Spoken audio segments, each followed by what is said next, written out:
All right, so let's describe what's going on here because I know you're going to be curious. So back here where the X-ray is, the center of the floor is right about there.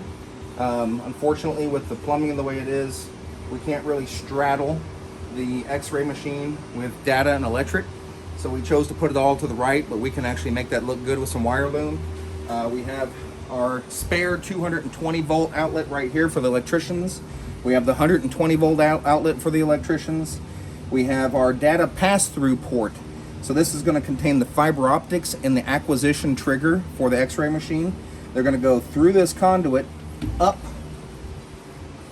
over, and back down this wall right here. Come down this wall. The acquisition trigger, which they use to actually trigger the X-rays on the machine, will come out right here. It will get pulled out. The fiber optics will continue to travel down this conduit right here to this box, which is accessible where the computer workstation is going to be inside this nook. Over here we cut in two outlets. So the top outlet will be the data pass-through port. We'll pull out the fiber optic cable.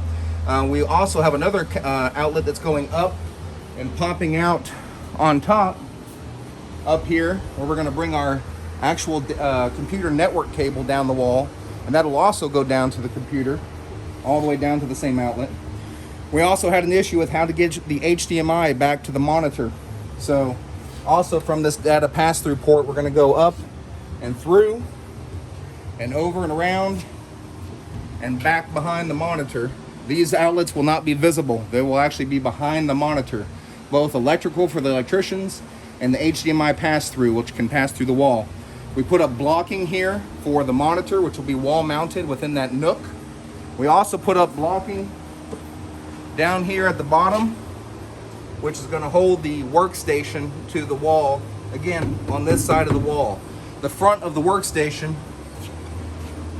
will be below the counter because it's a big workstation, but the front will be right here where it's accessible to power it on, to plug things into it.